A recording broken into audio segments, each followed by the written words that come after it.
One thing I've come to notice as a single man of God is the more self aware you become, the more selective you tend to be.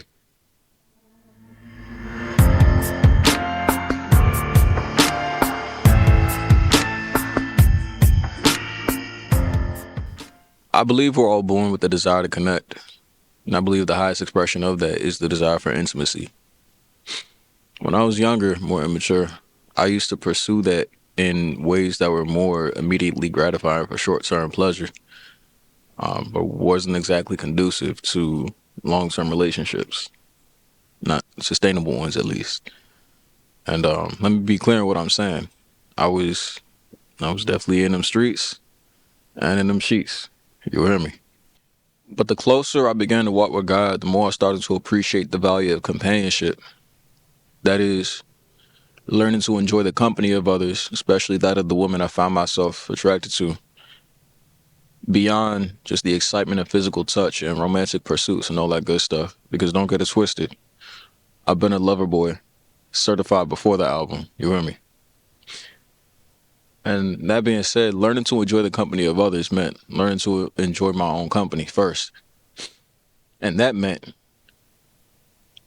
having to confront what it is that I was running from in my own loneliness.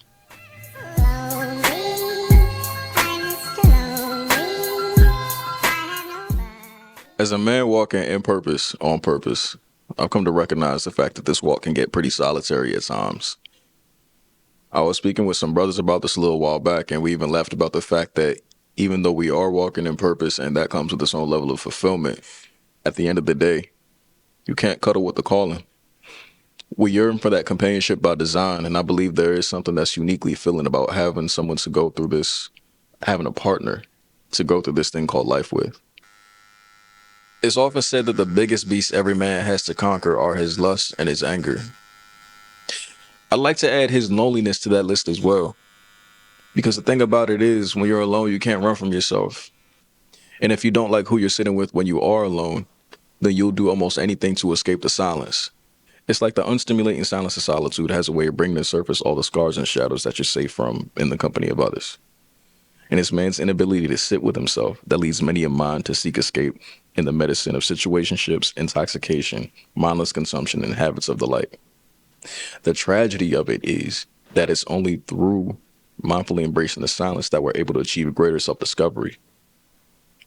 And while I'm not saying that it's good to be alone 24/7, because it definitely is good to have healthy community to do this thing called life with, I do believe it's important to have those moments of intentional retreat so that you can reflect, process, and move forward from a place of intentionality.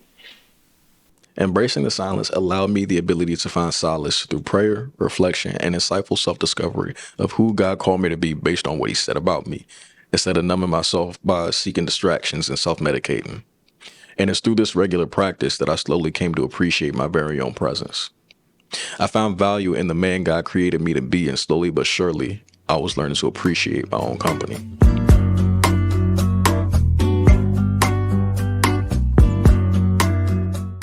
Remember what I said about being more selective the more self-aware you become? My alone time with God was pivotal in bringing to light certain attributes about myself that will be crucial for me to understand when it comes to choosing someone to partner with. For example, I realized I'm someone who really, really values my peace. So I'm not going to get with someone who's always involved with drama, beef, or gossip, because that energy and my energy just don't go together. Also, I learned I'm someone who enjoys conversations that are mentally stimulating and substantial. So if we can't exchange ideas at a meaningful level, then we really don't got much to talk about for real. And on top of all that, I'm someone who's fundamentally passionate about creativity.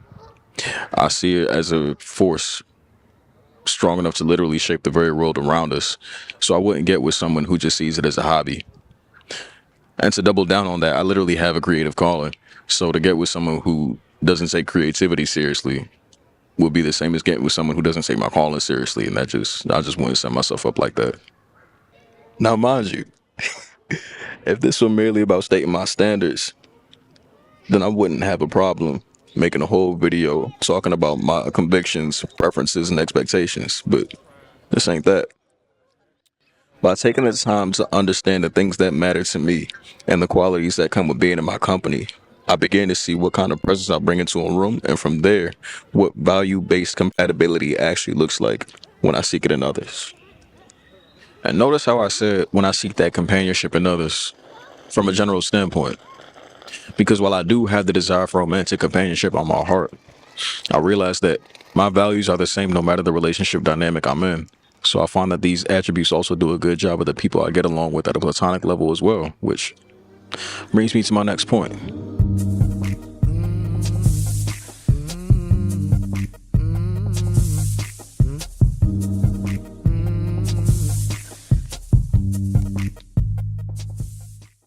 I started noticing that not everyone I allowed into my space was adding to it in a positive, constructive, or edifying way.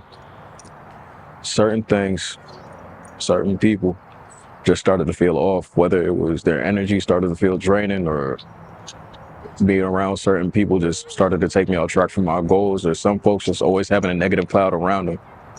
I found myself in need of a contemplative audit of the relationships I had fostered up to that point in my life.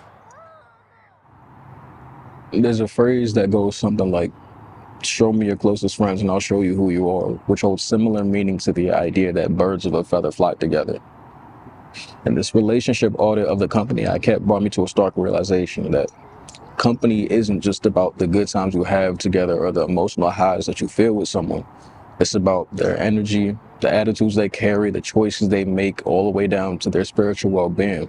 Because what kind of spirit do you walk with for real? You get the whole package when you choose to walk with someone. There's also something to be said for the fact that when something is in alignment with the will of God, it doesn't have to be forced because it naturally fits.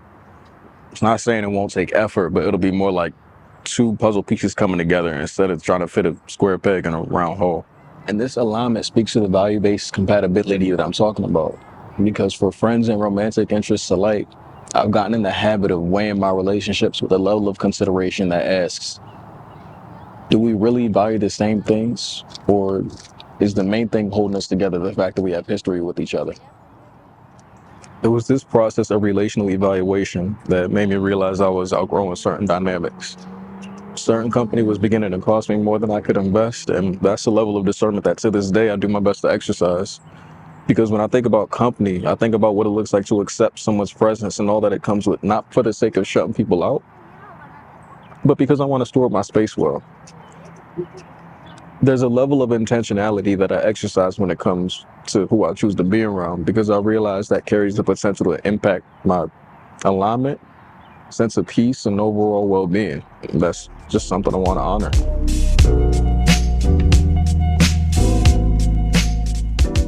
The desire for a long-term relationship is one that I've carried for as long as I can remember.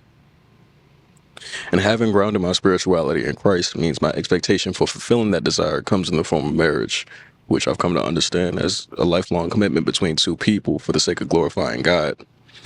That is to say, showcasing His love through our union.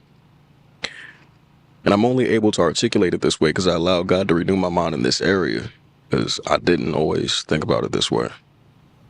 When I was still knowing my walk with Christ, my number one motivation for getting married, and I'm going to just be honest because this is a safe space, was the ability to engage in some bedsheet shenanigans without feeling guilty afterwards.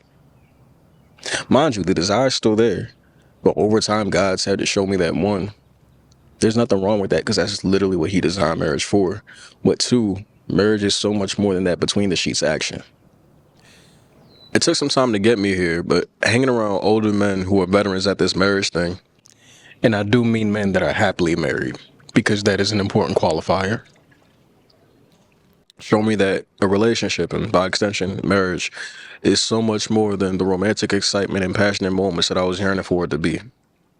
While that is part of it, at its foundation, it's responsibility, a commitment to caring for the well-being of the person that you've chosen to be with. And if I were to put aside what I'd get out of it and instead weigh out what I'm there to give, I'm not sure that I'd be in such a hurry to get to that chapter in my life. God's still working on me, you know?